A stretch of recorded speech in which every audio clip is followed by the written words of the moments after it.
ইসলামের পবিত্র স্থান সৌদি আরবে 1446 হিজরি সনের শাওয়াল মাসের চাঁদ দেখা গেছে।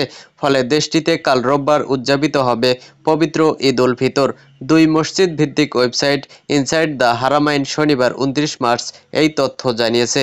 চাঁদ দেখা যাওয়ায় এবার দেশটির মানুষ 29টি রোজা রাখলেন। সৌদি আরবের বড় দুই পর্যবেক্ষণ কেন্দ্র সুদাইর ও তুমাইরে সবচেয়ে বড় প্রস্তুতি নেওয়া হয়। সেখানে সন্ধ্যা 6টার দিকে আনুষ্ঠানিকভাবে ঈদের চাঁদের অনুসন্ধান শুরু হয়। এর আগে সুদাইর পর্যবেক্ষণ কেন্দ্র থেকে সৌদির প্রধান জ্যোতির্বিদ আবদুল্লাহ আল খুদাইর বলেন, সুদাইর পর্যবেক্ষণ কেন্দ্রে আজ 6টা 12 মিনিটে সূর্যাস্ত যাবে এবং অর্ধচন্দ্র সূর্যাস্তের 8 মিনিট পর অস্ত যাবে।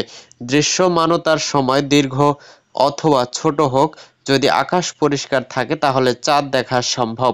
পরবর্তীতে আবদুল্লাহ আল আমার নামে অপর এক জ্যোতির্বিদ বলেন, আমি প্রত্যাশা করছি সুদাইরে আজ আমরা চাঁদ দেখতে পাব।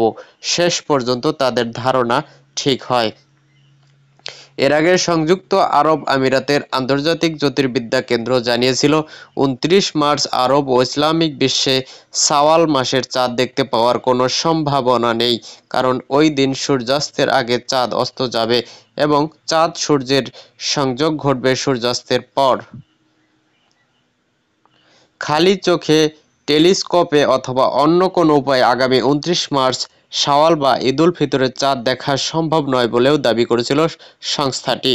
যেসব দেশ শুধুমাত্র চাঁদ দেখে ঈদ ও রমজানের তারিখ নির্ধারণ করে, সেসব দেশে এবারের রমজান মাসটি 30 দিনের হতে যাচ্ছে, যার অর্থ মধ্যপ্রাচ্যের সৌদি এবং ইসলামিক বিশ্বে 31 মার্চ ঈদুল ফিতর পালিত হবে।